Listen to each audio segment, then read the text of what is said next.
Something that a dog really didn't like, at least a dog that has all its teeth? I think the problem here is that we are talking about domestic species. And the very definition of a domestic species is that they are under our control.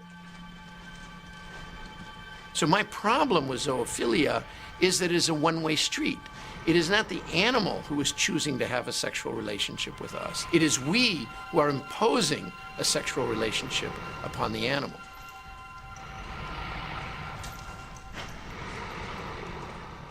There is no doubt that they are into the moment if one understands how horses react. I mean, sex is pretty straightforward, folks. Member A goes into slot B. At that moment of orgasm, for lack of a better word, the two souls actually merge and touch, albeit for a brief instant. And it's humbling, and yet it's so intense, it's rejuvenating. Mares do orgasm. Yes, they do. We call them maregasms.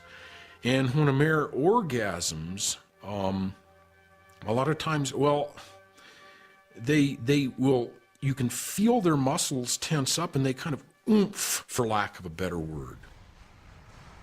And yes, they orgasm. There's no doubt.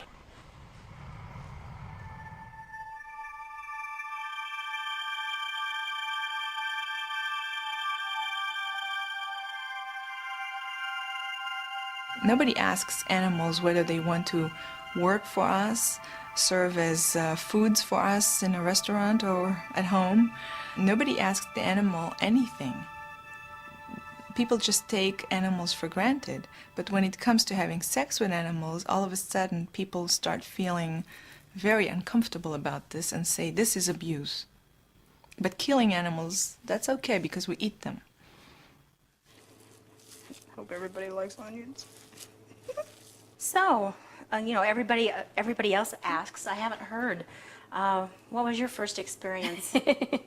Well, actually, it was kind of interesting. I was house sitting for somebody, watching their dog and their birds and their fish and stuff. Mm-hmm. I was maybe 10, 11 years old. I don't quite remember. So I went skinny dipping, and one day I bent over to test the water. You know how you do. Just bend over yes, and it's nice to know how cold it is. Yes, and, well, their dog kind of snuck up behind me and stuck his nose between my legs. Needless to say, I was a little bit surprised, but I was like, that feels good. But then he decided he wanted a little more, so he jumped on. And at that point, I learned what it was to lose your virginity.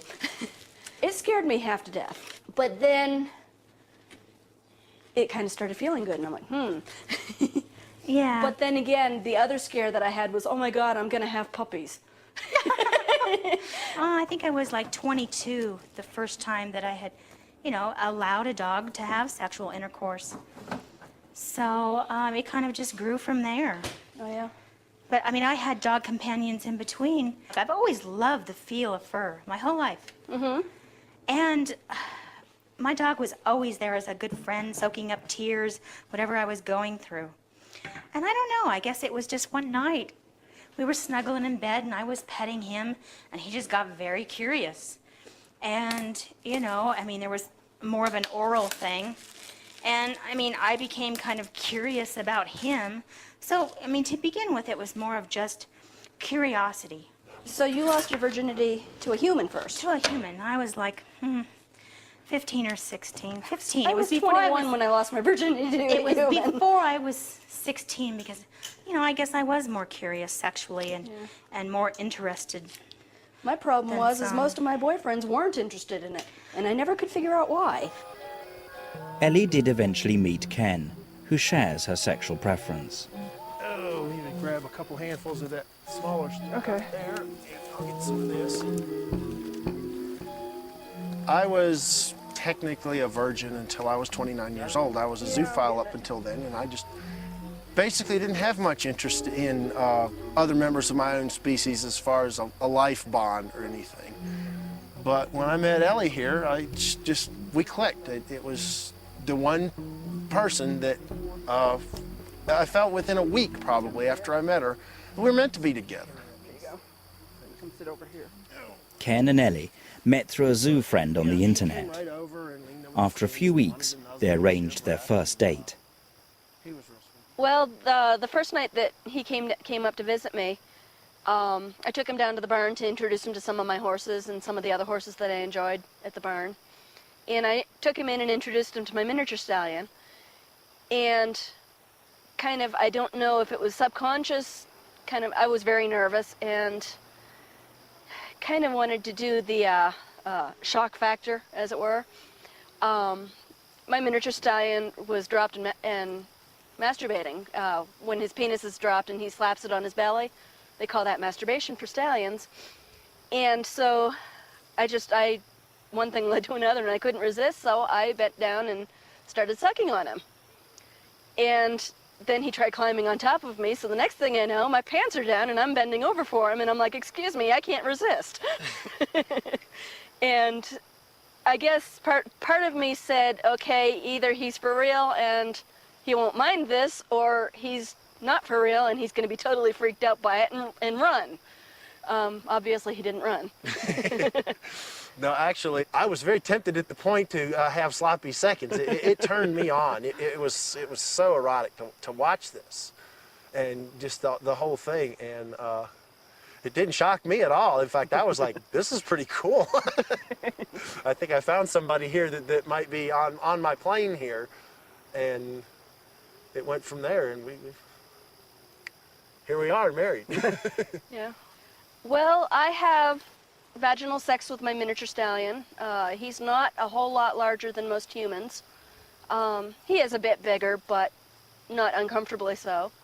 I like to suck on him orally, and he especially enjoys that. I have anal sex with the miniature stallion. He penetrates me, and it's pleasurable, but it's not real intense. It's like I said, the pleasure that I get from it is more from knowing how much he enjoys having sex with me. He tends to tell me about it. He talks a lot. He grunts and wickers and blows in my ear, etc. And that is very erotic to me, more so than the physical sex. When he's courting me, as it were, trying to entice me to bend down or kneel down, he does a lot of, I call it a hubba hubba. He just kind of goes and makes this little hubba hubba noise to me. And then once he's in, I mean, for every stroke that he does, he makes this big grunting noise. And then when he orgasms, he makes an even bigger grunting noise. And he tends to like to hold on with his teeth, and I actually have some scars on my back from where he's bitten onto me, just hanging on. They do the same thing with mares when they have sex, and only mares have fur to hang on.